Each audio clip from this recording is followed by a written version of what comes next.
Hola a todos. Bueno, entonces ya estamos acá en vivo. Soy Hacker Fiscalía desde Canadá y bueno, ya estamos conectados desde básicamente Canadá, Suiza y La Haya. Ya como todos saben por nuestro anuncio desde ayer, estamos conectados con Leonardo de la Asociación Americana de Juristas y con Alexander desde La Haya. Ya cada uno va a dar una pequeña introducción. Entonces, bueno, por fin estamos aquí conectados para el tema de la CPI. Van a haber varios puntos claves, entre ellos el cabildeo internacional, la diplomacia ciudadana. En cuanto a la CPI, el Consejo de Derechos Humanos, en cuanto a la protesta ciudadana también vamos a hablar, y preguntas y respuestas. Entonces, ustedes pueden ir haciendo sus preguntas. Aquí va a aparecer un chat en vivo más tarde. Y entonces aquí ya tenemos en vivo a Alexander, Leonardo. Entonces, ustedes mismos pueden introducirse. Ya. Pueden presentarse ustedes mismos. Entonces, hola Alexander y hola Leonardo. ¿Sí me escuchan bien? Ok, perfecto. Sí, entonces vamos a hacer una pequeña introducción. Entonces, para la gente que no conoce a Alexander y para la gente que no conoce a Leonardo, entonces, ¿quiénes son ustedes en forma concreta? Entonces, comencemos con Alexander. De incidencia ciudadana ante el organismo concreto de la Corte Penal Internacional. Entonces siempre trato de decir, soy un promotor, soy un activista, pero pues obviamente no me dedico a eso. Yo soy profesor, estudié teología, soy teólogo, estudié filosofía también, y bueno, básicamente lo que estoy haciendo aquí hace en un año y Holanda medio desde hace un también año y medio también es dedicándome a la dedicarme a la investigación académica académica en una universidad de este país. de este Y país. bueno, Y bueno, esa es básicamente mi trasfondo. trasfondo. Y pues estoy muy Y pues contento, estoy muy contento, muy con agradecido Richard, con Leonardo, de poder, aclarar hoy pues muchos pues asuntos muchos que asuntos que evidentemente han sin quedado atenderse, sin atenderse, dado pues de que tampoco es que yo me ocupe todo el tiempo de este asunto. Y me asunto. parece Y me parece muy, muy pues, importante me hayan dado la pues, oportunidad me hayan de dado la venir oportunidad hoy de y de venir poder, y de poder aclarar muchas de las dudas que se muchas de tienen las sobre el dudas que se quinto tienen caso, sobre el que es el quinto nombre de la caso, que es el campaña nombre de la campaña que que yo he promovido y que he he nombrado promovido y así. que he nombrado así. Y pues bueno, Sería muy importante sería tener muy ese espacio importante y te tener ese agradezco espacio mucho, y te agradezco Richard, y a mucho, tu Richard, y audiencia, a tu audiencia, que sé también que es también importante. y a Leonardo obviamente Y a también Leonardo porque obviamente me ha también tenido porque me ha tenido muchísima paciencia para este proceso para pues este de proceso poder pues de aclarar poder aclarar lo que ha sido la acción de diplomacia ciudadana desde Holanda. Bueno, Listo. muchas gracias. Muchas gracias. Yo soy Leonardo Rodríguez Pérez y trabajo como representante de la sociedad civil en la ONU. Consciente de la importancia de los derechos y todas las ciudadanías libres en La Haya. Ha tomado bastante visibilidad desde el 5 de abril, pero es un trabajo anterior. Pues yo quisiera, para Alexander, aprender un poco de la experiencia de ustedes y al mismo tiempo poder presentar mi experiencia en la ONU en términos de una comparación, ver en qué se parece tal vez lo que hacemos Alexander, lo que hacemos en la ONU también. Eh, Alexander habla de diplomacia ciudadana, yo hablo de cabildeo internacional o de advocacy. Y pues en una conversación con Richard, que pues es el moderador de esta discusión, al mismo tiempo es un actor, porque también ha dejado documentación en la Corte Penal Internacional en el seguimiento de Colombia, que se le hace seguimiento desde el 2004. Pues escuchándolos a ustedes y a partir de las preguntas que se hagan, quisiera también exponer mi trabajo y conocer más. Listo, entonces en cuanto a mí, bueno, soy hacker fiscalía de Richard Mao Riaño Botina. Yo fui la persona que en el 2002, el primer detective del CTI, en el 2002 que descubrió la infiltración paramilitar en la fiscalía. Esto no fue solamente en la fiscalía, sino también tuvo sus, digamos, raíces y sus extremidades en la policía, en la fiscalía, policía, ejército, en el DAS, en el IMPEC, en el Congreso y en la Corte Suprema de Justicia. Sobre esto se presentó obviamente pues un informe en el 2002, obviamente eso fue saqueado Y durante el paso de los años, pues he estado intentando insistir más y más y más para que, digamos, la justicia internacional coloque atención. Hace poco estuve en la ONU, donde conocí a Leonardo y también a Edwin, y también en la Haya. Entonces, este es un momento pues, bastante importante para que nos volvamos a reunir y hablar sobre temas que le importan al país. Entonces, hoy los invito a todos pues, para que hagan sus preguntas con el hashtag diplomacia, CPI y ONU, así con eso los podemos ver. Aquí con el sistema que tengo puedo ver sus preguntas, todas las que hagan las puedo ver al tiempo, entonces estaré pendiente de las preguntas que hagan. Entonces, bueno, sin más preámbulos, entonces comencemos con los puntos claves. Comencemos a hablar sobre el cabildeo internacional. ¿Qué es el cabildeo internacional? ¿Quién quiere comenzar? Bueno, pues yo he sido el que he utilizado el cabildeo internacional. Cabildeo internacional es una forma para traducir advocacy, international advocacy. Entonces, habrá que comenzar diciendo que espacio internacional me muevo yo, ¿no? En la ONU. Está conformada por 100 estados, que son estados, las partes, que son las partes. Yo y todos los que trabajamos como sociedad civil en este espacio institucional, estamos allí presentes en virtud del artículo 71 de la Carta de Naciones Unidas, que le da un espacio consultativo a la sociedad civil. Entonces, en tanto consultante, intentamos analizar un poco cuáles son las relaciones entre los distintos estados e intentar influenciar las decisiones que se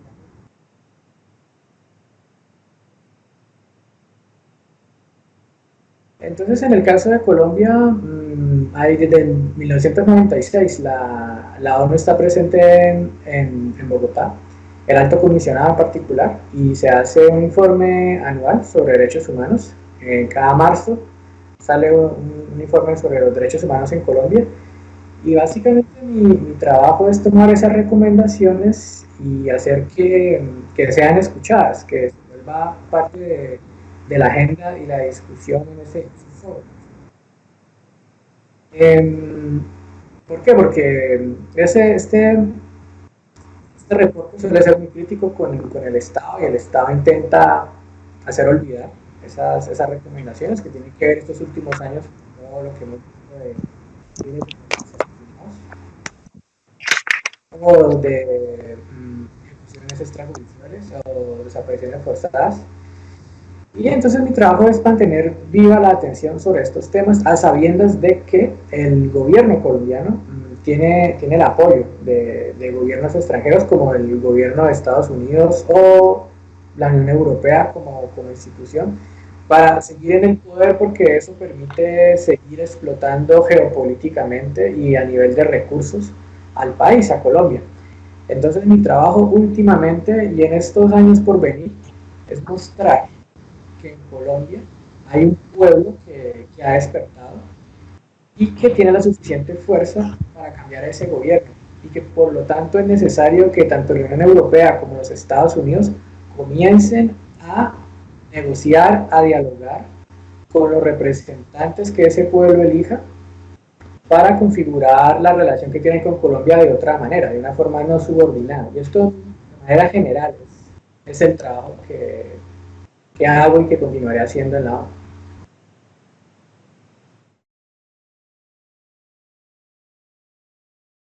Para los que se acaban de conectar, bueno, estamos aquí desde Canadá. Yo estoy en Canadá, Leonardo está en Suiza y Alexander está en La Haya. Para todos los que quieran conectarse, estamos en vivo. Ahorita son las 10:14 en Vancouver. ¿Qué horas son por allá en La Haya, Alexander? Y en Suiza a la misma hora, supuestamente, ¿no?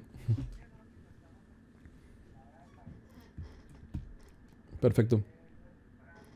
Para complementar un poco lo del cabildeo internacional, es parecido a lo que pueden hacer los ciudadanos en el Congreso de Colombia, hacer presión para que se adopten ciertas medidas.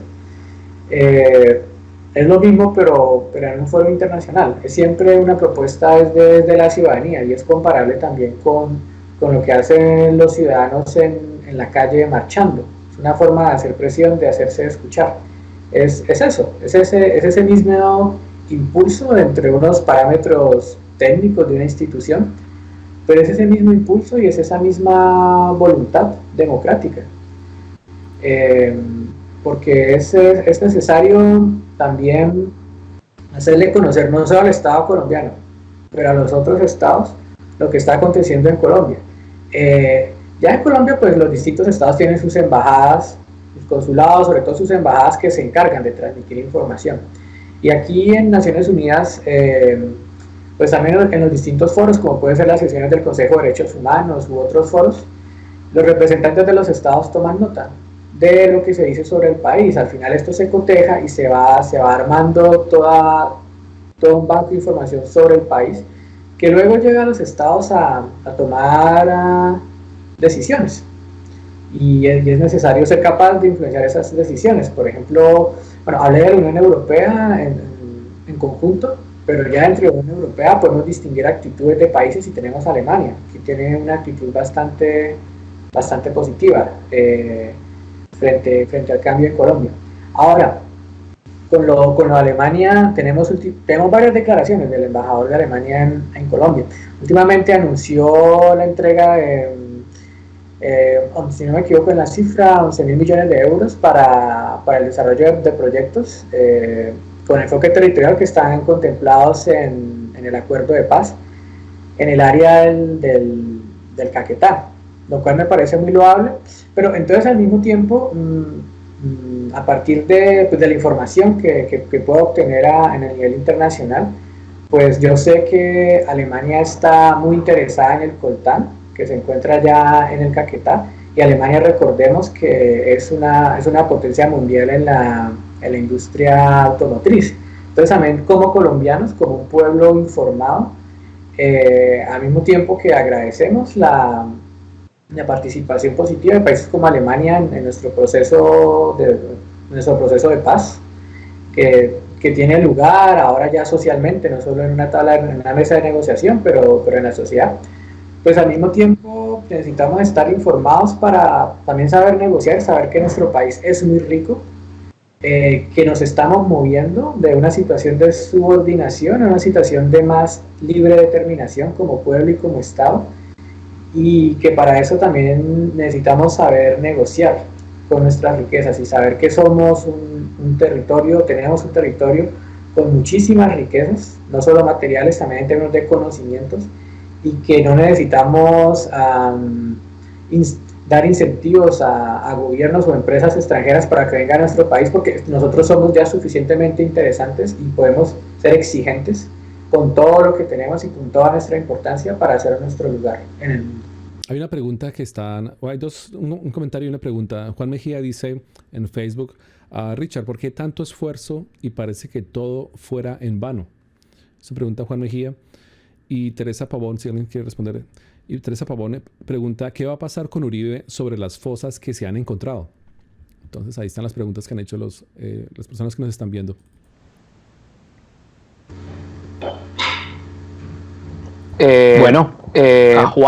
A Juan, pues yo le diría básicamente que, digamos, las expectativas de que un organismo internacional como la Corte Penal o la ONU activen sus mecanismos para perseguir crímenes de lesa humanidad, como en el caso de la Corte, o para activar protocolos que prevengan la agudización de la violencia, como es lo que creo que puede lograr la ONU, pues digamos que al tratarse de dos organismos tan complejos en su estructuración, tan digamos, políticamente complicados a veces de lograr leer, entender, comprender en sus pugnas, pues digamos que las expectativas lamentablemente parecen ir como en un juego en ocasiones como con un paso adelante y en otras ocasiones como en dos pasos para atrás. Entonces yo comparto, si se quiere, el sentimiento que yo alcanzo a escuchar detrás de este comentario, y es también un sentimiento un poco de frustración al ver que las solicitudes, los ruegos pues parecen no tener efecto inmediato. Sin embargo, también hemos sido testigos de que en procesos muy largos que se han seguido en ambas instituciones, pues en un momento dado, todas esas expectativas también se dan satisfechas, es decir, ocurre algo positivo. Entonces, digamos que yo lo único que atino a decir a esa pregunta o a ese sentimiento es que hay que, de alguna forma, saber llevar esas expectativas en un nivel tal de que no se pierdan, porque imagínense de lo que fuera la humanidad si no fuera por esta conciencia que se ha producido en la ONU, que han producido el Estatuto de Roma. Digamos, estamos hablando de productos que la humanidad ha hecho en toda esta civilización y que son muy importantes y que no podemos sencillamente desfallecer de creer en ellos, pero al mismo tiempo hay que de alguna forma lidiar con esas decepciones que nos produce a veces no llegar a las acciones o a los resultados que buscamos. ¿Algún comentario sobre qué va a pasar con Uribe, sobre las fosas que se han encontrado? Es una pregunta bastante concreta, ¿no? Y pues eso hace parte de la justicia transicional en la JEP. Ahora, Uribe, pues recordemos que ya tiene un proceso que es bastante definido, particular, frente a todo de lo que es acusado, ¿no? En la Corte Suprema de Justicia. Yo pienso que podemos analizar eso, cómo Uribe llegó a la Corte Suprema de Justicia, que por fin se haya comenzado un proceso en esta alta instancia. Eso fue gracias a la presión ciudadana. Sin presión ciudadana no se habría dado. Recordemos esta campaña que se hizo todos los días vía Twitter, un día, 2 días, 3 días, todos los días preguntando cuántos días, fue más de un mes, por supuesto, todo lo que se tuvo que preguntar a la Corte para cuándo decían la indagatoria de Uribe, hasta que al final se logró. Entonces yo pienso que es por ahí la respuesta. Digamos, podemos caer frente a la inmensidad de las acusaciones que se tienen, la sed de justicia que se tiene. Podemos sentir cierto fatalismo, decir, bueno, no es posible, no hay manera de hacerlo, pero ya se ha venido logrando, ya gracias a la presión ciudadana se comenzó un proceso. Sería seguir con la presión ciudadana. Ahora, ¿qué es lo que pasa? Hablando en estos momentos donde la presión ciudadana es tan fuerte.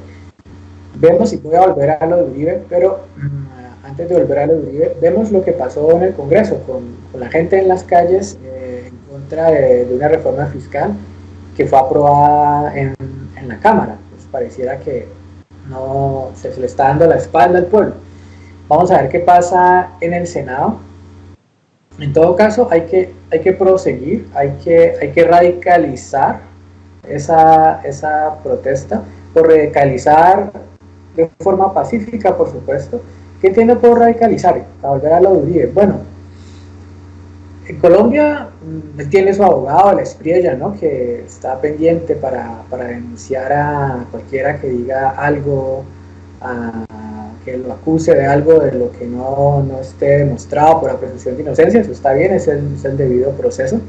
Pero al mismo tiempo, si analizamos el Código Civil colombiano, pues dice que el peso de la prueba recae sobre quien hace la acusación, ¿no? Con toda la información que tenemos, con toda la voluntad que existe para que Uribe sea juzgado, tal vez una forma de ir más allá en la presión ciudadana es tomar el riesgo de decir: Uribe tiene relaciones con el paramilitarismo, Uribe tiene relaciones con el narcotráfico, tiene relaciones familiares. Comenzar a decirle, a tomar el riesgo de hacer esas afirmaciones a sabienda de que cuando llegue la Espriella o el que sea a acusar de difamación, hay ya bastante información y hay una voluntad, que si además no solo es una persona, no es solo Leonardo Rodríguez quien está diciendo esto acá, sino que van a ser varias centenas y miles que van a hacer videos y lo van a repetir y lo van a decir y lo van a decir, como ya lo están diciendo, lo está diciendo el pueblo como un sujeto, que es lo que dice el pueblo en las plazas. Uribe, Paraco, el pueblo está berraco. Bueno, estamos diciendo como sujeto, como pueblo, no nos pueden decir nada. Ahora, es tomar individualmente esa voluntad, decirlo, reproducirlo, y con toda la información que tenemos y la organización que podemos tener, seguir haciendo esa presión, porque al final, ¿qué pasaría? Si comienzan si hay personas que comienzan a decir, sí, Uribe está relacionado con el paramilitarismo, Uribe está relacionado con el narcotráfico, no solo Uribe, su partido, José Tulio Gaviria, también tiene relaciones familiares con el narcotráfico, pues familiar de Escobar. Si ya hay una masa de ciudadanos que comienzan a hacer eso y se interviene judicialmente, pues van a tener que ser tratadas judicialmente esas aseveraciones, y pues con todas las pruebas que existen, la información disponible y la fuerza y la organización que podemos tener, eso va a llevar a desbloquear posiblemente el sistema judicial y hacer que los procesos contra Uribe, que no se comenzaría con las fosas ahorita de Antioquia, pero con la masacre del Aro,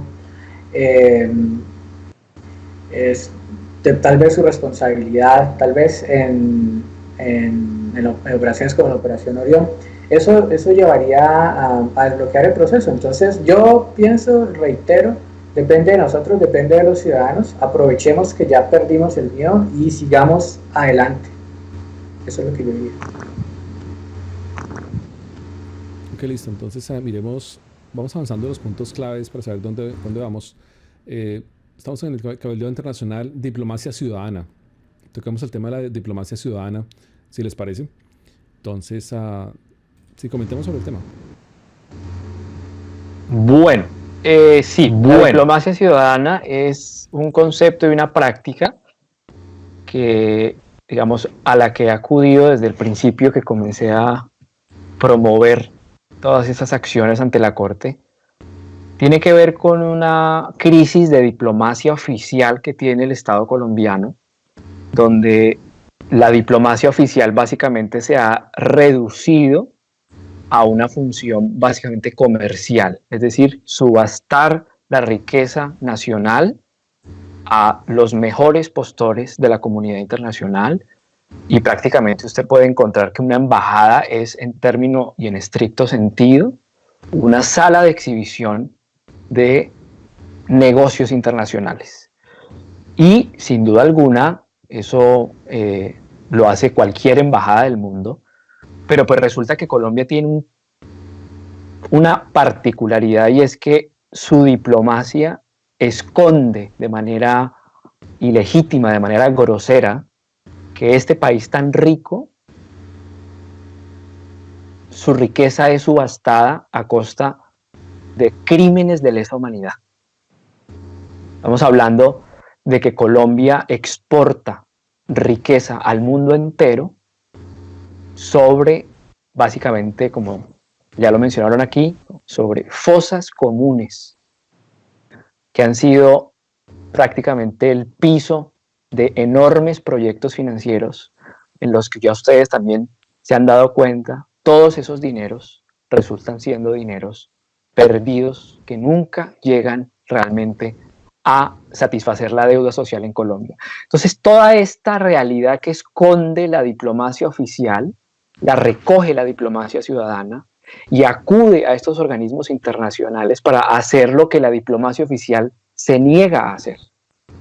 Entonces, en el concreto caso de quienes hemos participado, que han sido ciudadanos también, personas con nombre y apellido, que no he sido solo yo he sido solamente un vocero, hemos precisamente querido llegar a esas instancias de poder internacional y decir: hay crímenes de lesa humanidad en Colombia y queremos que sean perseguidos, ¿no? Que sean satisfactoriamente castigados, entendiéndolo en este sentido como que sus responsables puedan contar la verdad, puedan decir cómo fue que hicieron todo lo que hicieron y garantizar que no se repita esa forma de tratamiento cruel a la población civil en Colombia. Entonces, en ese contexto surge diplomacia ciudadana, en ese contexto surge la actividad de ir ante el organismo de la Corte Penal Internacional y preguntarnos qué podemos hacer como ciudadanos. Nos dimos cuenta que la fiscal ya tenía una investigación de más de 10 años en la que explícitamente afirmaba que ya tenía las condiciones mínimas razonables para creer que en Colombia han habido al menos 4 situaciones generales en las que han habido crueles tratos a la humanidad.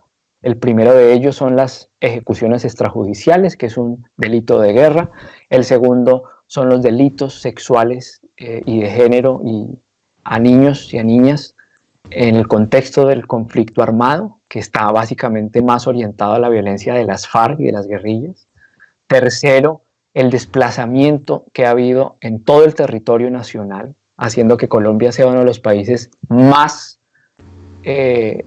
traumados en torno a lo que tiene que ver dejar su propia tierra. Y cuarto, el involucramiento y la financiación política y privada de ejércitos privados, ¿cierto?, de paramilitarismo.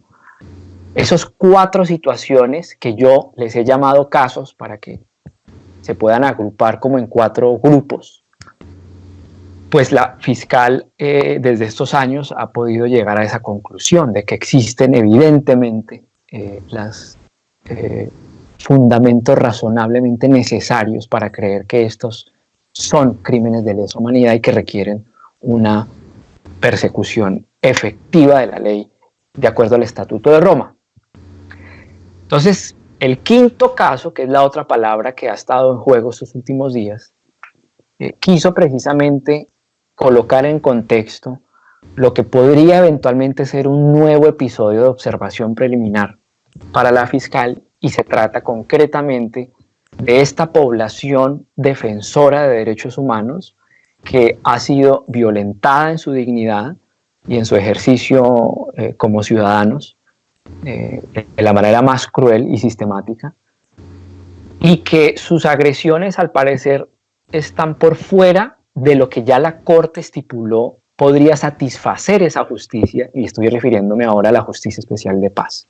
La Justicia Especial de Paz está impedida de poder incluir en sus análisis y en sus regímenes de justicia transicional a los eventuales responsables de la violencia que han tenido los líderes sociales, que ustedes ya saben, hoy suman aproximadamente 800 personas asesinadas. Entonces esa población víctima pues está en este momento fuera de ese régimen de justicia transicional que la Fiscalía ya acompañó, y nosotros hemos querido entonces decir a este organismo de justicia que acojan a este grupo de víctimas y que observen, entonces incluyan en su reporte la observación preliminar concretamente de esta situación, que sería la quinta. Repito, no es que sea un caso formalmente abierto, porque los casos pues jurídicamente se abren luego de que se oficialice una investigación penal, y estamos hablando de una investigación preliminar. Entonces, en estricto sentido no estamos hablando de casos, sino de situaciones de delitos de lesa humanidad, y pues lo que promovemos es precisamente el quinto.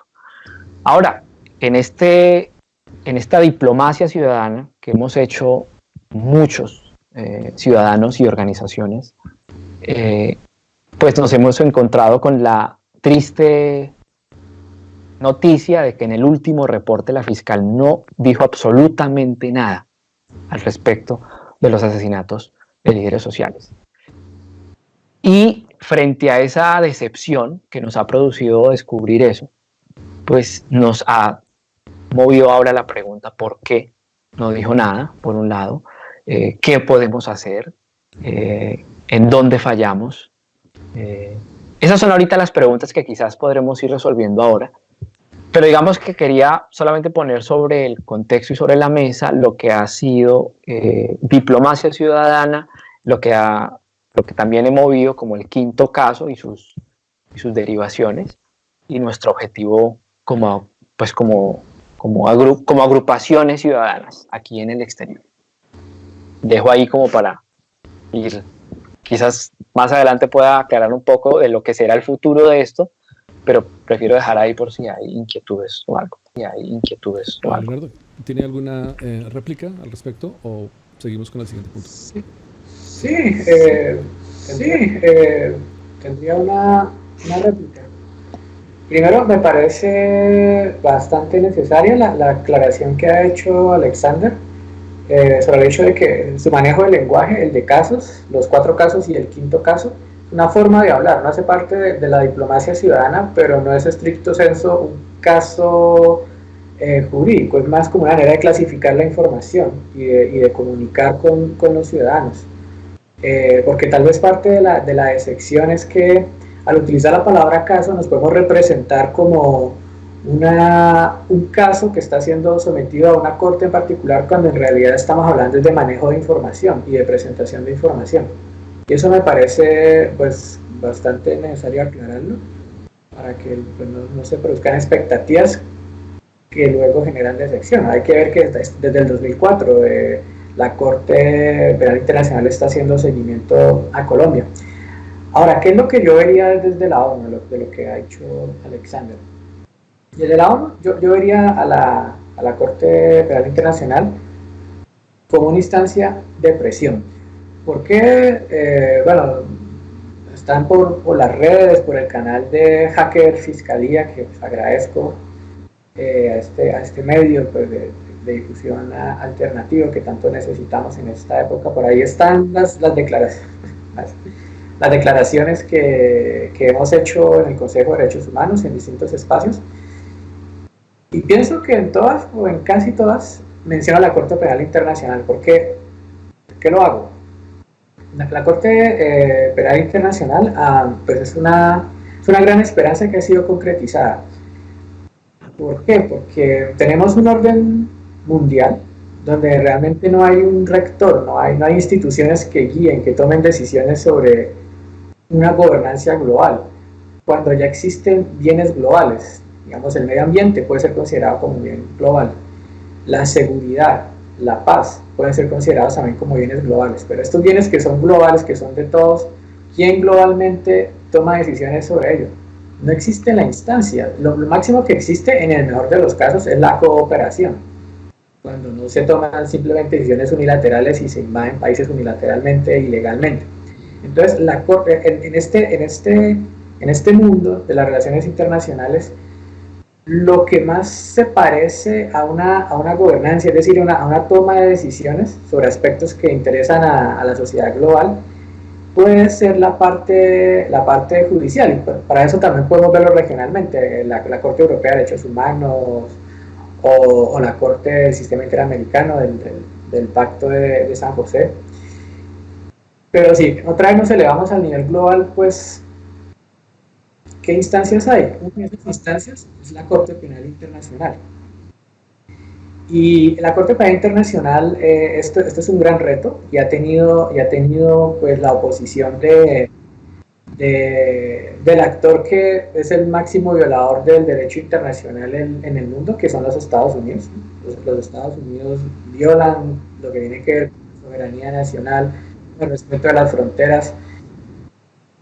Tienen a Guantánamo, por ejemplo, que es una clara violación de todos los derechos, de los derechos humanos y del derecho internacional. Entonces, frente a este actor es necesario apoyarla, y pues con motivo de los 20 años del Estatuto de Roma, que sí, el 25, de 1998, en el 2018 tuvimos un seminario con jueces de la Corte Penal Internacional que vinieron no directamente a la ONU, a la Cruz Roja, pero igual allá nos hicieron el llamado a la sociedad civil: menciónenos en la ONU, en el Consejo de Derechos Humanos, porque es una forma de darnos más fuerza. También es la primera razón por la cual en mis intervenciones suelo mencionar a la Corte Penal Internacional. Y en segundo lugar, aquí tendría que aclarar un poco cuál es mi objetivo y la estrategia de mi cabildeo internacional, que podría reemplazar cabildeo internacional después de escuchar a Alexander por diplomacia ciudadana. Sería lo que yo también lo puedo escribir en esos términos. El objetivo para mí último es que se haga justicia en Colombia, y con la justicia colombiana, no necesariamente con la Corte Penal Internacional. La Corte Penal Internacional, ahí ya entro a hablar un poco de la estrategia, la veo, como decía al principio, como una instancia de presión. Entonces lo menciono y a cada rato lo menciono tanto al Estado colombiano como a los otros estados, como una forma de decir, bueno, a la justicia colombiana, aquí hay una instancia que los está siguiendo y que si no hacen su trabajo, eventualmente podría entrar a esta jurisdicción, que no es lo que quiero, pero es una forma de presionar. Entonces, pues esos serían mis comentarios frente a lo que dijo. Realmente, como ya se presentó todos estos casos en la CPI, bueno, y yo presenté las evidencias que corresponden pues a la infiltración paramilitar en Colombia, pero de todas maneras la CPI se ha demorado mucho. Entonces mi pregunta es, si la CPI se ha demorado muchísimo, ¿es posible, digamos, que la CPI intervenga en Colombia estando ya la Justicia Especial para la Paz, la JEP, ya estando la JEP, ¿es posible que la CPI intervenga o no lo va a hacer? Esa básicamente fue la pregunta. Entonces ya estaba hablando Alexander, entonces aquí le doy la palabra a Alexander. No, decía que la Justicia Especial de Paz es un organismo de justicia transicional que goza de el reconocimiento por parte de la Fiscalía de la Corte, que entiéndase que la Fiscalía en este caso pues es un organismo que tiene sus propias normas y reglas y su propia personería, de alguna forma personalidad, y expresamente, pues lo pueden leer en los reportes, ha hecho tanto un seguimiento y una observación de la forma de cómo se constituye este organismo de justicia transicional, que no es necesariamente el mismo espíritu del Estatuto de Roma, pero la fiscal ha hecho un esfuerzo notable en adoptar una forma de justicia que no es necesariamente la misma que se pactó en el Estatuto de Roma, y la reconoció y ha dado su apoyo con una serie de recomendaciones, entre ellas la preocupación que tiene la Fiscalía en concreto con el tratamiento de terceros civiles en su responsabilidad penal en crímenes de lesa humanidad, y segundo, en lo relativo a la condena que sí debe existir a quienes hayan demostradamente sido responsables de delitos de lesa humanidad. Y en estas dos solicitudes, que son, repito, están a tono del Estatuto de Roma, si la JEP actúa en contradicción a estas dos, pues estamos hablando de que existe, entonces, eso es un concepto que en el derecho internacional se conoce como la actuación genuina, que es, pues, digamos, la entidad jurídica que embiste una actuación de una justicia nacional o local para determinar que hubo o no satisfacción de justicia. Y en este caso, como estamos hablando de un país que se somete a una justicia superior, o digámoslo así, a una justicia que no hizo el mismo país, sino que es foránea, pero que la incluye en su régimen jurídico, pues las actuaciones genuinas son valoradas por este organismo. Entonces, en ese orden de ideas, yo podría interpretar que si la JEP deja por fuera a personajes de la vida política, terceros privados, empresas, incluso hablemos de responsabilidades digamos, de orden no armado, y de alguna forma se logra convencer a la fiscal, o la fiscal se convence de que estos terceros civiles están en impunidad, según el Estatuto de Roma y según y sus propios funcionamientos, pues evidentemente la fiscal estaría en dirección, ¿no?, de activar todos los protocolos que tiene la Fiscalía pues para perseguir este tipo de criminales. Entonces yo diría que en ese caso, si no hay justicia a terceros civiles, que todavía es un problema, eso no está claro, y dos, si va a haber o no cárcel real y efectiva para quienes, para los máximos responsables, ahí yo creo que empezará a existir un enorme debate, al menos, que tendrán que dar los abogados que saben, sobre qué espacios de acción, aparte de los que ya ha tenido la fiscal, qué otros espacios de acción podría tener. Me gustaría retomar el tema que se escucha en las redes sociales ahora, y es, mucha gente dice, bueno, ¿por qué no nos unimos todos, hacemos firmas y revocamos a Uribe? O sea, revocar al presidente. Yo estoy averiguando, bueno, y en Colombia no se puede revocar al presidente, pero se puede revocar únicamente a los alcaldes. ¿Qué opina Leonardo con la idea que tenía sobre la revocatoria? ¿Algo así? Sí, gracias. Bueno, igual para volver a... Tenía una pregunta para ti, tenía un comentario sobre la respuesta de Alexander y luego voy a lo que me estás preguntando. La pregunta es, ahorita más tarde me la puedes contestar, ¿no? De una vez.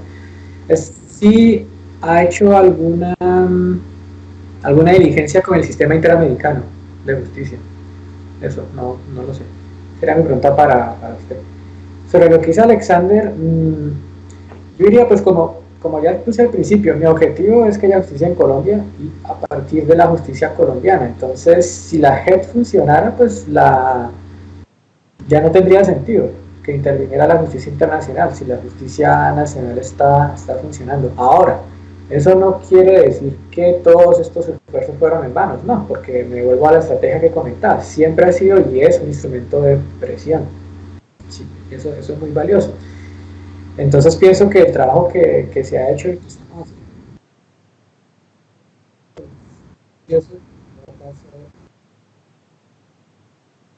haciendo, lo del referendo, pues yo vuelvo ahí también a lo que decía, la presión ciudadana, la presión desde las calles, también organizada. Eso es lo que puede sacar adelante como país, como pueblo. Aquí las instituciones internacionales son simplemente un auxiliar. Entonces, ¿qué tipo de acciones se pueden llevar? Ya lo dije sobre Uribe, se puede comenzar a hacer esta campaña que ya no el pueblo en tanto tal, sino cada ciudadano que lo quiera hacer comience a hacer las afirmaciones por las cuales incluso se podría ser condenado por difamación, pero dadas el nivel de información que tenemos y las circunstancias, se puede tipo de hacer. ¿Cuál es el nombre que usted dio? Perdón, el nombre de... Sí, el nombre de mecanismo. El nombre de mecanismo, revocatoria... un referendo. Un referendatorio, sí. Pero bueno, ya voy a llegar al referendo revocatorio. Eso es un tipo de acción ciudadana que se puede hacer, un mecanismo de participación ciudadana, así lo define la Constitución y la ley. En estos momentos en que la institucionalidad parece no prestar atención a los ciudadanos, se puede abogar también por una desobediencia civil, es decir, no pagar impuestos, ¿ah? Porque si el Estado y el Congreso no está realizando lo que el pueblo le está exigiendo, pues el pueblo no tiene por qué soportar, mantener a una institucionalidad que no le responde. Y pues ya tu pregunta en particular, el referendo revocatorio, yo pienso que eso es una opción. Claro, ya hiciste la aclaración, no existe, es otro tipo de revocatoria, ¿no? La revocatoria del mandato, que funciona también para alcaldes. Recordemos que al alcalde de Bogotá en una época pues tuvo que enfrentar una situación de esas. Para gobernadores también, no funciona para presidente. Pero también existe una revocatoria que es una revocatoria legislativa, un referendo revocatorio, que pienso que eso es un camino. ¿Por qué? Porque es que este paro, que yo ya lo llamaría movimiento social, tiene raíces profundas, también por eso ha durado bastante, y esas raíces profundas hay que buscarlas en las leyes que ahorita han configurado al país en estos últimos decenios. Y esas son la ley 100, por ejemplo, la ley 30 o la ley 50, o las leyes que se puedan identificar, que son las que se deben debatir, controvertir. Ahorita tenemos, si se aprueba que es posible que el Congreso en las circunstancias actuales llegue a aprobarlo, lo que se ha llamado la reforma tributaria. En ese caso, pienso de nuevo que la movilización social se va a ampliar, a radicalizar, y uno de los instrumentos sería el referendo para revocar este conjunto de leyes que implica pues una recolección de firmas por parte de los ciudadanos enumerando las leyes que se quieren revocar, proceder a eso, y pues para eso se necesita pero pienso que es un mecanismo que se debe ir contemplando, porque por lo menos como yo veo las cosas, creo que el Congreso le va a dar la espalda a la movilización y que por ende la movilización se va a extender y que en esta extensión necesitamos ya organizarnos y con mecanismos establecidos. Ahora, ¿qué va a pasar? Ese referendo revocatorio para revocar una legislación, un conjunto de legislaciones, pues tiene que avanzar por Cámara, Senado, tiene que intervenir la Corte Constitucional también, y ahí nos enfrentaríamos otra vez con esa institucionalidad que se ha cerrado. Entonces, muy posiblemente van a impedir que prospere ese tipo de mecanismo de participación ciudadana, que es lo que ha pasado hasta ahora.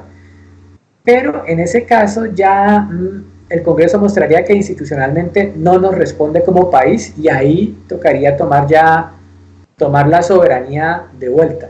O sea, el Congreso ya no es un representante legítimo y estaría muy probado de esta soberanía popular, y tendríamos que ampliar y radicalizar el movimiento social, y pienso que es necesario ir contemplando posibilidades. Entonces, para resumir, el referendo revocatorio del legislativo, y campañas ciudadanas como la desobediencia civil, no pagar impuestos, y también pues tomar el riesgo de denunciar el caso de Uribe, que es una figura que llega siempre, digámoslo claramente, con nombre propio.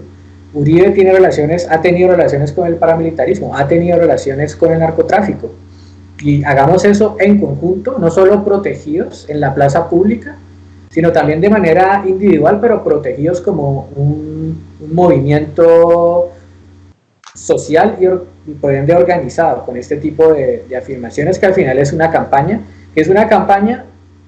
que consiste en cabildeo ciudadano, al final de cuentas, solamente que no sería internacional, aunque también puede incluir a nivel internacional, porque eso se puede reproducir también en la ONU, hacer declaraciones, eventos, conferencias, para mostrar por qué se estaría haciendo ese tipo de acciones. Entonces puede ser auxiliar, como dije al principio, de las iniciativas que pueda tomar el pueblo, y que pueden ser estas tres o alguna de estas iniciativas que es someramente expuesto.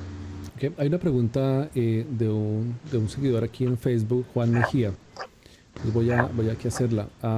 Juan Mejía dice: caballeros, pregunta, si en un mundo ideal, en un universo paralelo, logramos como sociedad hacer que Álvaro Uribe Vélez cumpla su condena y pague por todo el daño que ha hecho al país, ¿qué pasará con el dueño del país y principalmente patrocinador de todos los delitos de lesa humanidad, Sarmiento Angulo?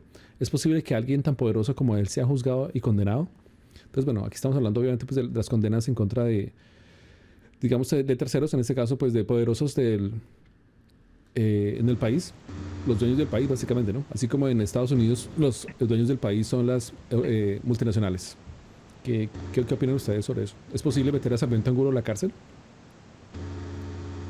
En la lógica que esperábamos con la justicia transicional, lo que buscábamos, creo que la mayoría de colombianos, era lograr que los relatos de verdad pudieran esclarecer quién financió la guerra en Colombia, concretamente quién o quiénes están detrás del payment, del cheque en blanco que sostuvo estos 4 delitos que acabamos de mencionar. Bueno, 3, porque uno de ellos ya sabemos que las formas de financiación de las FARC provenían también de actividades ilegales, pero digamos que tenemos mucha más información sobre registros criminales por parte de las FARC que de los paramilitares, que dicho sea de paso era otra de las quejas que tenía la fiscal en cuanto a su entrada. Recuerden que su entrada a Estados Unidos para entrevistar a paramilitares quedó sencillamente pues privada, porque pues el presidente Trump cancela la visa de todo el equipo de la Fiscalía de la Corte Penal Internacional. Eso ocurre casualmente el mismo 5 de abril, que es cuando estamos haciendo nuestra manifestación. Y digamos que en toda esa información paramilitar que prácticamente el presidente Uribe sacó a un país que nadie puede entrar a documentar, ahí se esconde los relatos de verdad en los que muy probablemente nos daríamos cuenta de la participación de terceros civiles que son precisamente los protegidos del uribismo en las últimas meses, donde han precisamente logrado que esta población quede prácticamente intacta de la persecución que pudiera ser eventualmente la justicia transicional. Pues por eso yo estoy tratando de insistir que si la JEP ya se encuentra prácticamente afectada, limitada, eso no significa que la justicia penal internacional no tenga espacio de acción. Eso me parecería una afirmación muy delicada que no tendría mucho soporte, porque estamos hablando de responsabilidad penal, ¿no?, por crímenes de lesa humanidad, en este caso por terceros civiles que han financiado eso. Y existen muchísimas, pero muchísimas procesos jurídicos que han sido cerrados arbitrariamente en Colombia, que demuestran los vínculos entre empresas, empresarios, personas reales, en la financiación de masacres, ¿no?, en la financiación de desplazamientos terribles en Colombia. Yo sí creo que esa verdad nos la deben, y potencialmente todos los empresarios que allí estén involucrados deben comparecer, si no con la JEP, en la justicia penal internacional. Sí, yo quisiera, pues, Sí, claro. yo quisiera bien, pues, también.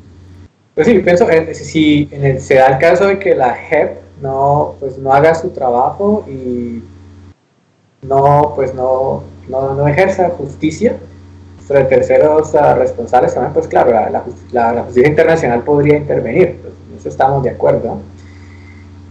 Luego, sobre la cárcel, para Uribe, antes se mencionaba, o para este actor económico. Primero, Uribe fue lo que se comenzó a discutir, ¿no?, en el proceso que le ha comenzado a seguir la Corte, ¿se la da o no? Lo dejaron libre, pero es que Uribe, de todas formas, Uribe no puede huir. O sea, la pregunta es cuál país lo va a recibir, con todos esos problemas que tiene. ¿Cuál país? ¿Estados Unidos acaso? Un fiscal aprovecha para hacer una carrera de gobernador con semejante caso. Entonces, bueno, tal vez no sea tan problemático que no esté en la cárcel, porque es que tampoco puede huir, ¿no? ¿Cuál país lo va a acoger? Y luego hablamos, bueno, de una condena para el actor económico detrás de todo este proyecto, podemos llamarlo así, político, representado por Uribe, el Centro Democrático.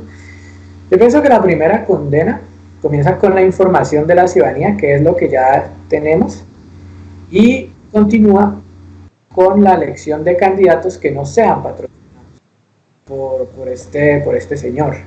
Y los colombianos conocemos quiénes son patrocinados y quiénes no. Entonces yo pienso que ya hay que comenzar a dar una condena política a la actuación de este señor y ese sistema y ese engranaje económico y político. Ahora, esto nos lleva a un problema institucional, que es cómo hacemos para hacer valer nuestro voto, supongamos que es un voto informado ya, en un sistema que es corrupto, que está lleno de fraude. Entonces, aquí es necesaria la veeduría ciudadana. Recordemos lo que pasó en México. Al final fueron los veedores en los puestos de votación y con una información paralela a la información oficial que se pudo tener la suficiente presión, ahí insisto, no, todo depende de la ciudadanía y de la organización de la ciudadanía y de la presión ciudadana para poder pues, vigilar que realmente no haya fraude en la medida de lo posible y seguir insistiendo, y eso es algo que deberíamos colocar dentro de las exigencias de este movimiento social, la revisión del software que utiliza la registraduría para las elecciones, porque de lo contrario vamos a seguir en la impunidad, que es lo que existe ahorita. Hubo una investigación, pero hasta cierto punto, pero la investigación sobre los jurados y la investigación acerca del software de la registraduría no se ha realizado. Entonces son puntos que yo pienso debemos añadir también a la discusión, porque esta discusión no solamente es una discusión o son reivindicaciones en este momento, llamémoslo así, pequeño burguesas, también son campesinas, también son indígenas, pero son sobre todo constitucionales de la nación colombiana. Es más amplio lo que estamos viviendo. Por eso digo que es un movimiento social y debemos prepararnos para eso. Es decir, añadiendo demandas que no solo sean una coyuntura económica que afecten a determinadas clases en el país, sino también que tengan que ver con no con un rediseño institucional, pero con la aplicación de las instituciones que nos dimos en 1991. ¿Algún comentario de Alexander o miramos las preguntas? No, pues ¿a las preguntas? Sí, las preguntas. Bueno, los puntos, si vamos rápidamente acá, los puntos claves que hemos comentado, pues ya vamos en el tercero, la CPI, Consejo de Derechos Humanos. Luego la protesta ciudadana, creo que hemos hablado un poquito de todo. ¿Quieren hablar sobre el caso del Consejo de Derechos Humanos? ¿Algún tema que les interese?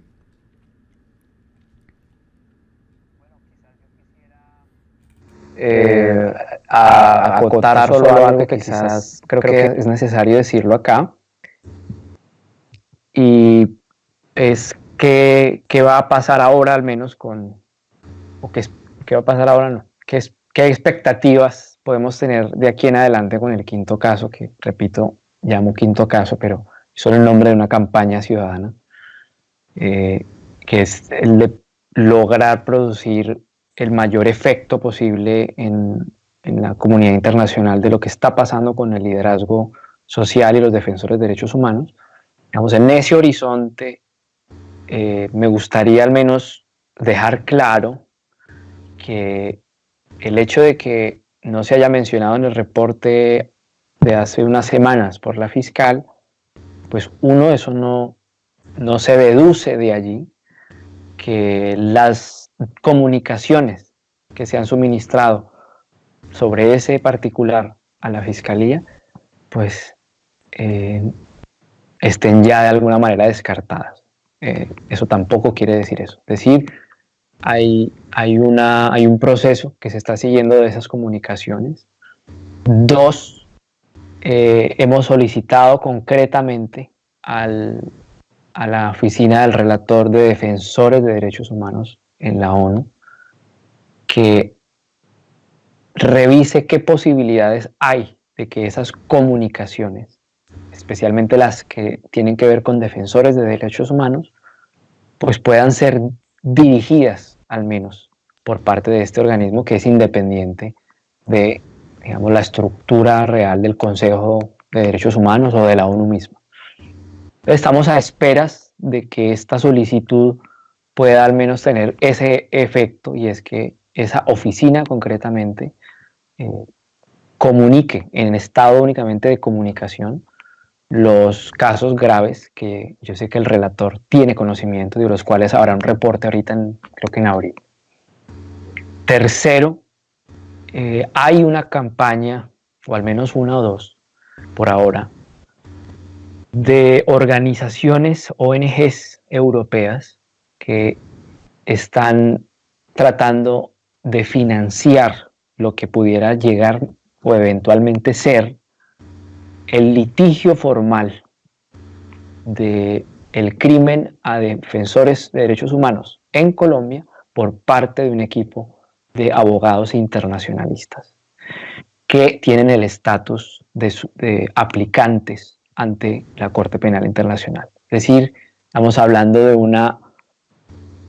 una acción que queremos lograr, y esto somos varios en esto, de lograr de que este litigio logre hacerse de manera ya no ciudadana, que ha sido una cosa, digamos, el esfuerzo que he querido impulsar, sino que mute, cambie, se oficialice al litigio real bajo la figura de estos abogados que, repito, son en su traducción aplicantes, es decir, personas que están directamente involucradas en las operaciones propias de las investigaciones preliminares en la Corte. Entonces, en ese horizonte, evidentemente, es muy complicado para poder explicar en detalle. Además, yo realmente no lo podría hacer con detalle. Pues solo me atrevo a decir que en ese horizonte están estas acciones para decir a la ciudadanía que habemos un grupo de gente muy, muy comprometida con que esto se haga y se haga bien. Y pues creo que con decir eso será suficiente, al menos para que esas ganas de justicia que tenemos todos los colombianos la cuidemos. No podemos dejar que esas intenciones se marchiten, a pesar de que las cosas a veces no parezcan salir como esperamos. Cuidemos esa gana que tenemos, ese deseo de justicia, que muy seguramente en el futuro tendremos muy buenas noticias, muy buenas razones por las cuales celebrar este movimiento y esta diplomacia ciudadana. Era eso, Richard. Ok, perfecto. Leonardo, ¿quiere agregar algo de pronto? Sí, yo vería pues el llamamiento que hace Alexander a un cuerpo profesional de abogados internacionales. Yo no lo vería como una mutación del movimiento ciudadano que ya existe, de la diplomacia ciudadana, lo vería como una complementariedad. Es decir, es necesario, así como en La Haya, dentro de la Corte Penal Internacional son necesarios estos abogados, al mismo tiempo son necesarias las manifestaciones por fuera de la Corte Penal Internacional, porque eso es la comunicación con la ciudadanía y lo que le da sentido también a la ciudadanía a ese proceso que está pasando, y hace parte también de la presión, que pues no hemos hablado mucho de eso, pero los medios de comunicación aquí son vitales. Entonces eso le da visibilidad. No solamente una cuestión jurídica de abogados, también una cuestión política y social. Entonces el trabajo que hace Alexander me parece como organizador de un movimiento ciudadano y con la diplomacia, como vocero dentro de una ciudadanía, una diplomacia ciudadana es importante. Incluso si digamos tú mismo no eres un abogado internacional, el hecho de ser un organizador y de tal vez ser un puente entre la parte jurídica y la parte social, pues es importante y es esencial. No solo importante, es esencial. Sobre la pregunta de derechos humanos, pues ahorita en marzo, tal vez, no sé si hay un reporte en abril, pero yo sé que en marzo el reporte anual de la Oficina de la Alta Comisionada Michelle Bachelet para los Derechos Humanos se va a publicar, y pues tenemos en la agenda un panel en la ONU, en la próxima sesión del Consejo de Derechos Humanos, donde seguiremos abordando estos temas, espero. Entonces sería mi invitación también a que nos sigan en marzo, pues allá institucionalmente en la ONU, aunque espero de aquí a marzo pues seguir teniendo la oportunidad de poder desarrollar otros temas. Hay una pregunta que por ahí nació hoy, bueno, ustedes saben que Corte Penal Internacional en inglés pues se traduce como ICC, International Criminal Court, ICC, pero hay una que se llama ICC y otra C, o sea, 3 Cs. ¿Conocen sobre esa organización? Si no estoy mal, creo que es la Coalición para la Corte Penal Internacional, o Coalition for the International Criminal Court, creo que es lo que traduce, que fueron los creadores básicamente de la Corte Penal Internacional. ¿Saben algo del tema o creen que de pronto ellos puedan hacer algo si la Corte de pronto no funciona? Ya que la crearon, ¿no? Sí, pues ese organismo entendido, lo que busca es tratar de lograr como stakeholders, en español es como, supporters. Es como más, Stakeholder, ¿cómo? Stakeholders, sí. Se traduce como parte interesada. Sí, es como, exacto. Sí, es como, según en lo que yo conozco, de esa organización, es en una organización que procura, digamos, es como un brazo, si se quiere, un brazo más político de esa organización, pero tiene que ver más como con la promoción de ese tipo de justicia, lo que hace, ¿no? Es un organismo más, yo diría más, sí, más que representativo quizás, pero es lo único que sé de ese, sí, de esa iniciativa, que es una ONG, de hecho.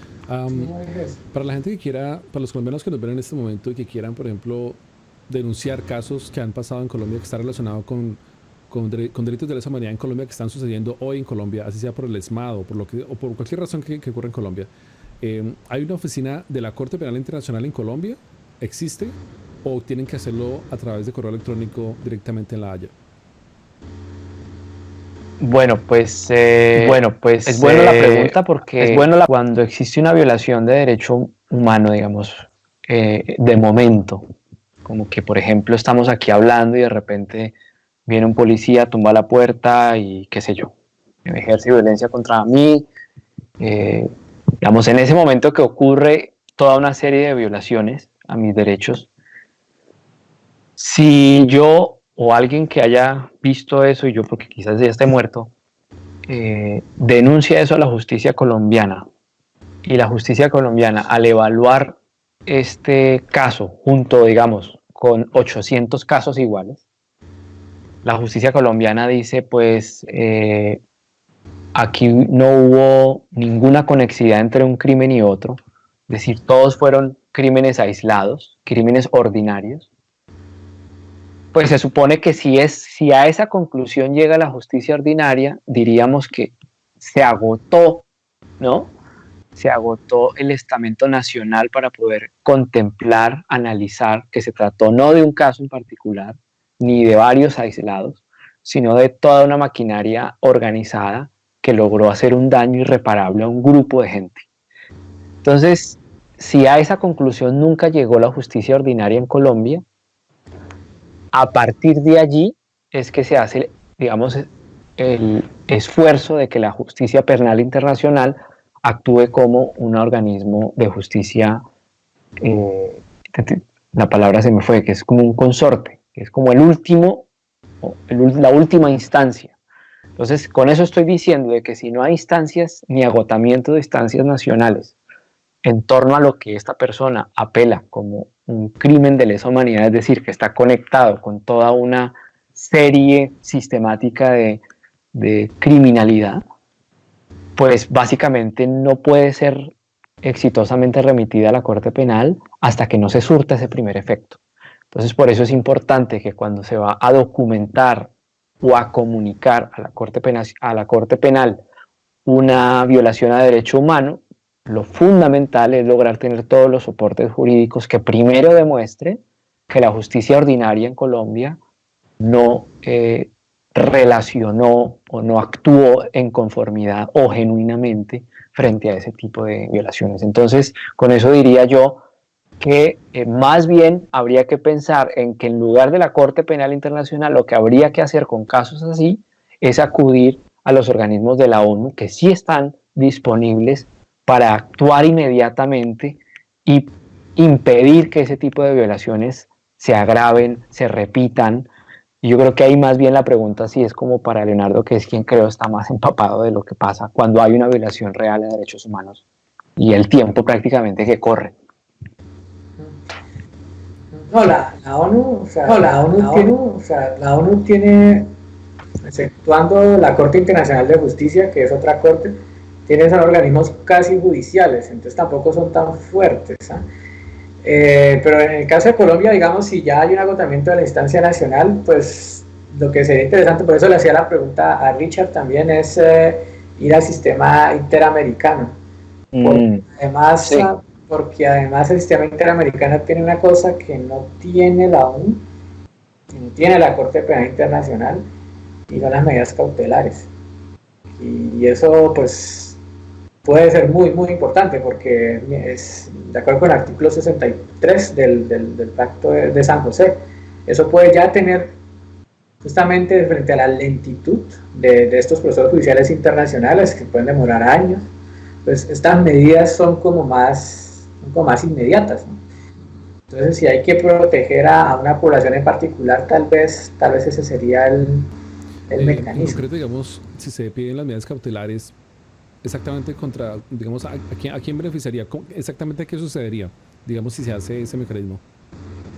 Digamos, si es un, bueno, pues, digamos, si es un ejemplo, o sea, para tomar el ejemplo, si en ese grupo de 800 casos corresponde con un tipo poblacional, se trata de un partido, se trata de opositores, pues es una población que está siendo vulnerada y puede ser que sus derechos continúen siendo vulnerados en el futuro cercano y de una manera que no se pueda remediar. Entonces son medidas para proteger, digamos, esos los derechos fundamentales como la vida, por ejemplo. Entonces, pues puede ser más... En ese caso, digámoslo así, con las medidas cautelares, como ha pasado con otras personas que están en riesgo de perder la vida, básicamente el Estado les da una escolta.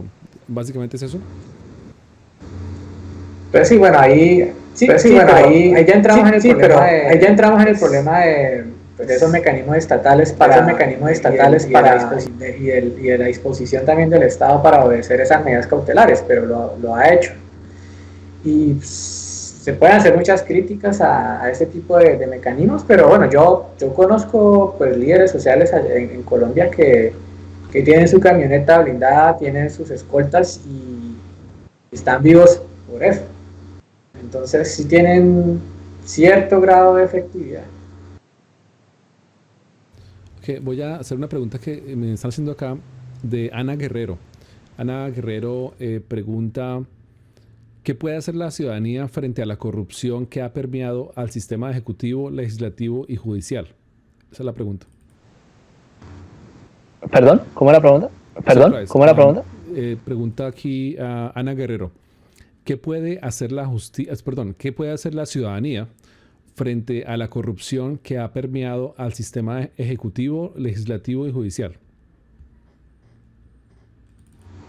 Yo creo que protestar es en este momento y en una coyuntura como la que estamos, es la primera forma de hacer algo porque ¿qué pasa cuando uno protesta? La gente cree que protestar es solo gritar o sea que cuando la ciudadanía sale a la calle a caminar, a cantar, ocurre algo y es que en el encuentro de los rostros, en el reconocimiento de los otros, al escuchar la queja que tiene el uno, la arenga que hace el otro, se empiezan a confluir todas esas historias en la calle, de manera que lo que se empieza a tejer en el ambiente de una protesta es algo que evidentemente no quiere el establecimiento que pase, y es que la gente se empodera,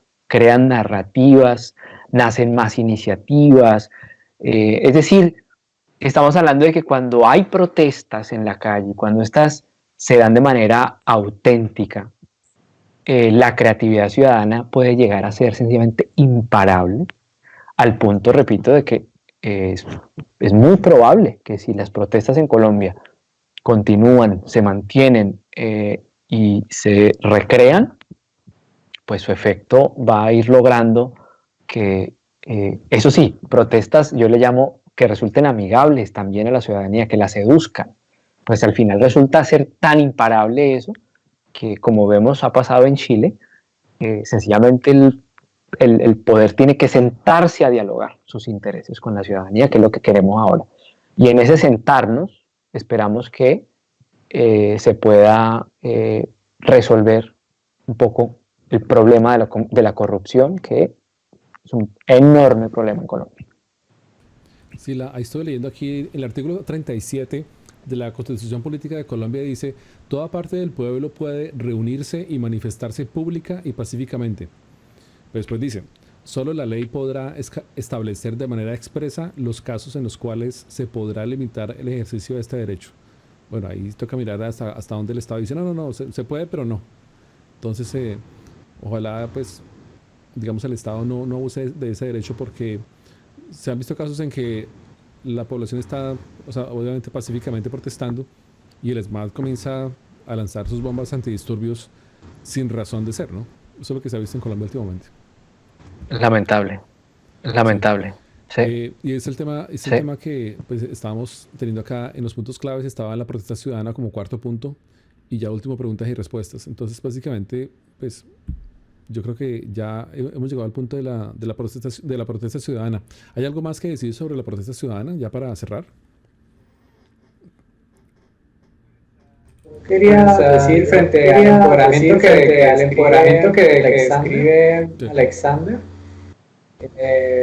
que generaba una protesta ciudadana, pues parte de eso y esa inspiración también nos llega a nosotros, ¿sí? Porque si nosotros trabajamos en las instancias internacionales, es también con ese aliento que viene de Colombia y de las calles de Colombia, del pueblo colombiano. Ese también es nuestra energía. Entonces, pues nosotros de alguna forma estamos haciendo protesta en los pasillos de la ONU, como estaríamos en una calle en Colombia marchando también. En ese sentido, estamos ejerciendo un derecho ciudadano. Estamos como ciudadanos, como representantes de la sociedad civil. Ahora, bueno, en la pregunta sobre la corrupción, hablamos un poco del referendo derogatorio, pero también existe otro mecanismo de participación ciudadana, que es con una recolección de firmas, igualmente, proponer un acto legislativo como ciudadanos, que es complicado, que no ha resultado hasta el día de hoy, pero dadas las circunstancias y que estamos buscando cómo articular institucionalmente y cómo organizar en la duración la protesta ciudadana, podría ser una posibilidad. Entonces es tomar todo el referendo sobre toda esta propuesta del referendo anticorrupción, retomarla y decir queremos que se vuelva ley a partir de una recolección de firmas en este movimiento social que se está dando. Eso es una posibilidad. También tenemos que buscar otras posibilidades. Recibí ayer una propuesta de una campaña de habas, ustedes saben, las que se hacen por internet, para recolectar firmas y pedir que no prospere lo que se llama la reforma tributaria. Sí, me parece algo loable, pero yo pienso que hay que ir más allá en la organización, y más allá en la organización es desarrollar estos mecanismos de participación ciudadana que están en la Constitución, tanto para derogar leyes como para impulsar leyes. Entonces yo pienso que por ahí puede ser la cuestión también, para contestar esa pregunta. Sí, ahorita, mirando aquí noticias, ahorita en la Cámara de Representantes se está haciendo un debate sobre el artículo de la reforma tributaria. Ayer veíamos que, ya para, pues, digamos, redondear el tema y terminar, al parecer pues, la reforma tributaria se va a aprobar, porque ya fue aprobada en la Cámara. Ahorita lo que se espera es que se apruebe en el Senado, pero para que se apruebe en el Senado se necesitan 55 votos únicamente, y lo más probable es que los 61 disponibles voten a favor. Si esa reforma tributaria, pues, la hacen así, en contra, digamos, de lo que toda la población quiere, pues las protestas masivas lo han dicho, ¿qué puede hacer la ciudadanía al respecto? Ya cuando ya se queda una ley, en este caso, lo mismo pueden, digamos, volver a digamos, a echarla para atrás. ¿Hay formas en este caso?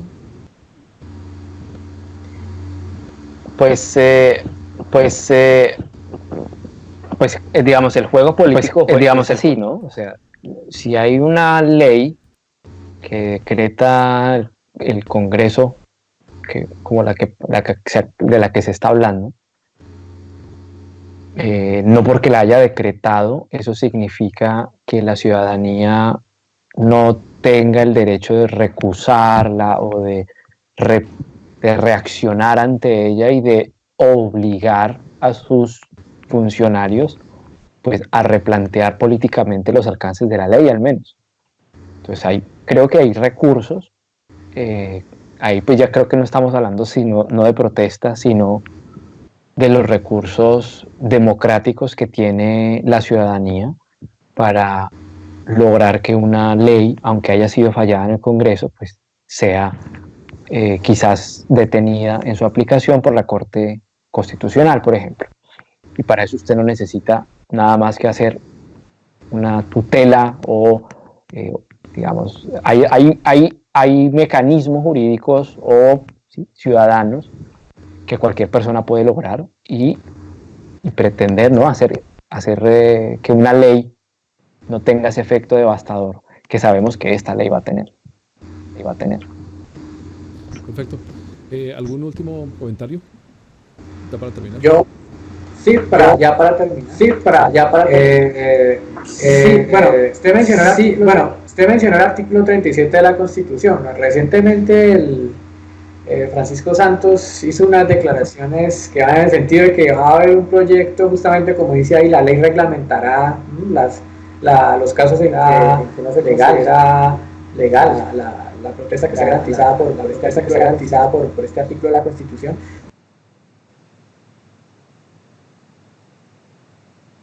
Pues ya hay para social. También tenemos ya el decreto de holding financiero y como lo escribe Richard, es muy probable que se apruebe la llamada reforma tributaria en el Congreso. Entonces yo pienso que cada día y ya vimos unas escenas de un cuerpo del ejército que se resguardó dentro del Congreso.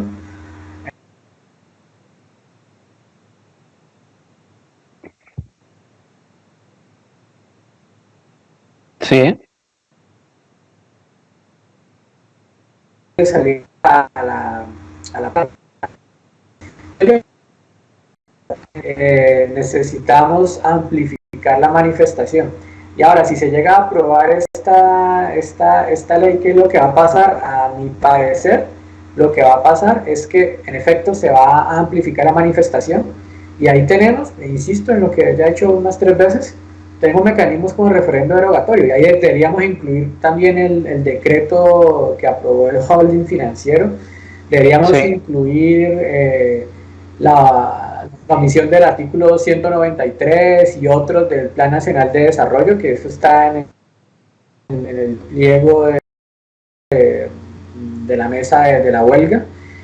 Deberíamos incluir todas esas leyes que no deseamos.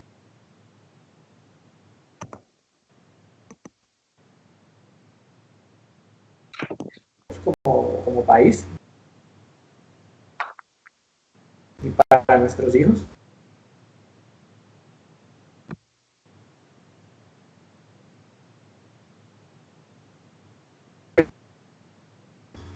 Sí. Yo creo que ya terminó. Sí, listo. No, por ahí se estaba medio entrecortando la comunicación de Leonardo, se veía un poquito como entrecortada la imagen, el video. De pronto alguien más está usando, o el edificio está usando más el internet en su área. De pronto por eso se entrecortó un poco. Sí. Listo. Bueno, entonces yo creo que ya es hora de terminar, ¿no? ¿Listo? Gracias. Bueno, gracias. Leonardo, ¿me escucha por ahí? Bueno, sí, está. ¿Escucha? Ya lo escucho por ahí. Se estaba un poquito entrecortado, pero ahí lo escucho, sí. ¿Se me oye todavía por ahí? Sí. ¿Leonardo? Listo. Entonces, bueno, pues ya entonces ya, como les comentaba, pues sería bueno ya terminar la sesión. Ya para los que nos están viendo, pues estamos en vivo. Ya llevamos 1 hora y 36 minutos. Y bueno, ahí queda la copia. Ahorita voy a subir esta copia también a YouTube, porque por problemas técnicos no se puede grabar en YouTube en línea hoy, pero entonces, bueno, les cuento porque, luego les cuento el tema técnico, pero bueno, voy a subir esta copia a YouTube también, para los que quieran. Gracias. Y los que quieran hacer preguntas, envíenmelas por correo o a las respectivas cuentas de Twitter. de Alexander o Leonardo o la mía, y allí pueden seguir preguntando, ¿no? A través de Twitter. Listo. Entonces, bueno, ahí dice, bueno, ya para terminar, hay una última pregunta de Darío Colorado, que dice: ¿qué se puede hacer para que no quede en la impunidad el caso de Dylan?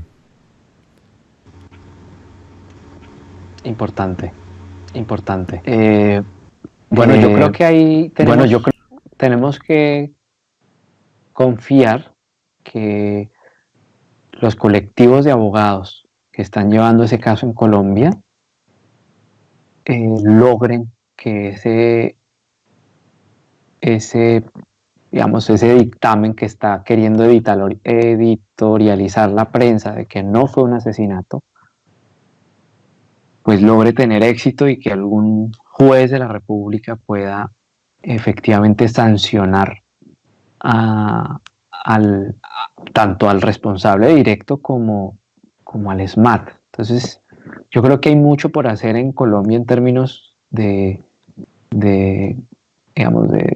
perseguir este tipo de forma criminal de represión. Y si no tiene, si continúan este tipo de represiones sistemáticas, ahí es donde empieza a funcionar el razonamiento de crímenes de lesa humanidad.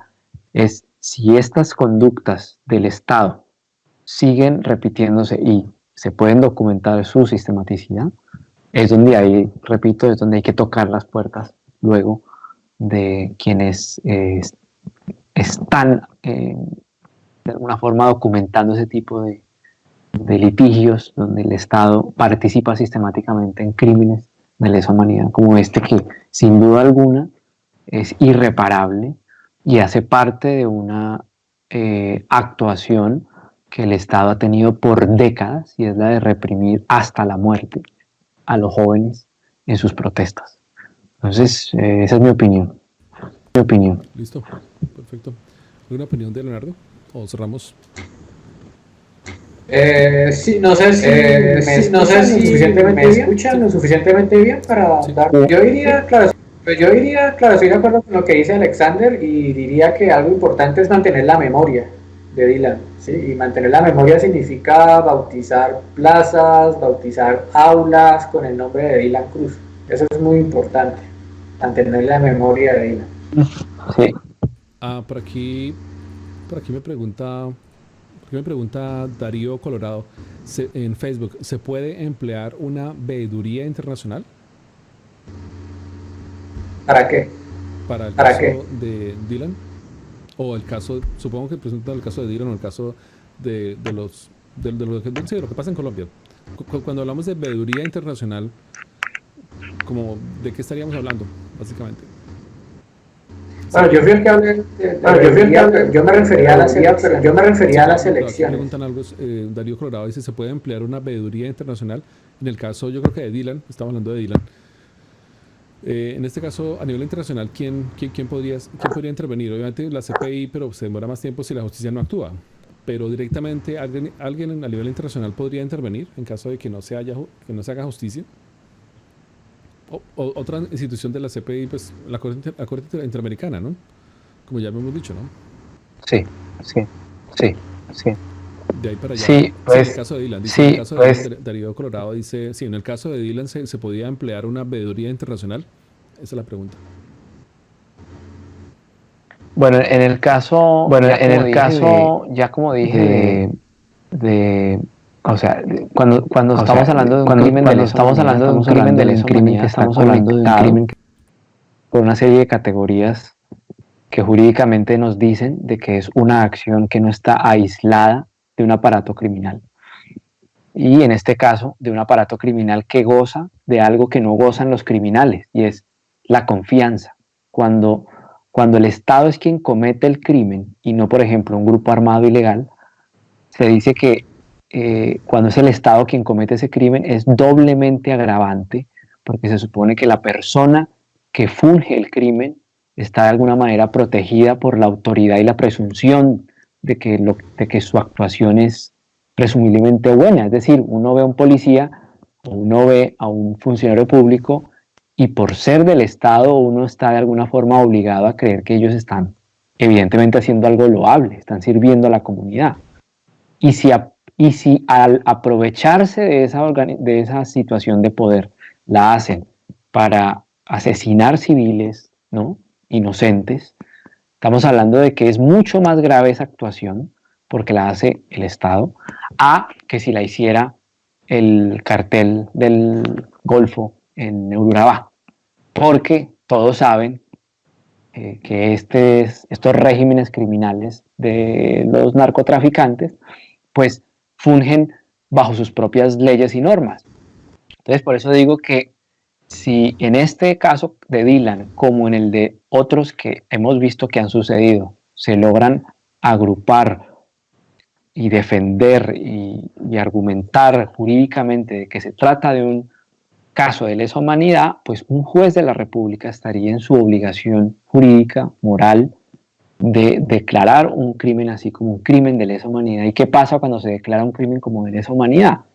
Pues estamos hablando de que automáticamente ese crimen no puede prescribir y de que todo el entramado criminal que participó en esa hechura de crimen tiene que seguirse investigando hasta que aparezca. Lo que pasó con Jaime Garzón, lo que pasó con otros casos en los que se ha declarado que son crímenes de lesa humanidad, es decir, crímenes que nunca deben cesar hasta que todos sus responsables hayan comparecido ante la justicia. Y eso se puede lograr indudablemente si la ciudadanía presiona para que los abogados y los jueces y la fiscalía pues hagan su trabajo.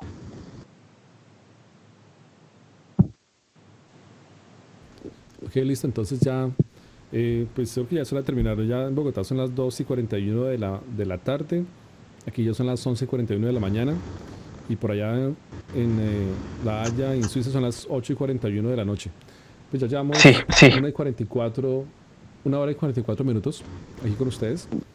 Entonces, bueno, como ya les dije, si tienen más preguntas, ya nos pueden contactar por Twitter a cada uno, o por correo electrónico si quieren a mí también, por hackerfiscalía@gmail.com. Entonces, pues, yo creo que ya quedamos listos para terminar. Sí. La sesión, listo, entonces, muchas gracias. estén esperando una nueva comunicación. Si hay algún otro tema para hablar, podemos hacer otra sesión así como esta. Entonces, déjenos en sus comentarios en Twitter o en las redes sociales o en Facebook cualquier tema que deseen, digamos, comentar, y nosotros podríamos conectarnos de nuevo y así pues solucionar dudas, ¿no? Y de una u otra forma, desde el exterior, hacer, digamos así, este estilo de protesta, digamos, a través de internet, a través de las redes sociales, ya que no estamos en Colombia, pues obviamente por razones que cada uno sabe, pero de todas maneras estamos conectados con la gente y estamos también queriendo, digamos, que Colombia pues sea esa Colombia ideal que muchos colombianos queremos. Entonces, pues, despídense, cada uno si quiere. Bueno, pues muchas gracias de nuevo. Estamos en contacto. No, gracias al canal Hacker Fiscalía, a la audiencia que sigan el canal Hacker Fiscalía. Muchas gracias. Alexander, ¿algo para decir? ¿Algo para decir, Alexander? Creo que se cortó por la de Alexander. Bueno, listo, entonces ya nos vamos todos. Muchas gracias a todos y bueno, entonces ya nos vemos en la próxima ocasión. Entonces ya nos vemos. Chao a todos, gracias por la audiencia, por las preguntas también. Entonces nos hablamos más adelante. Gracias.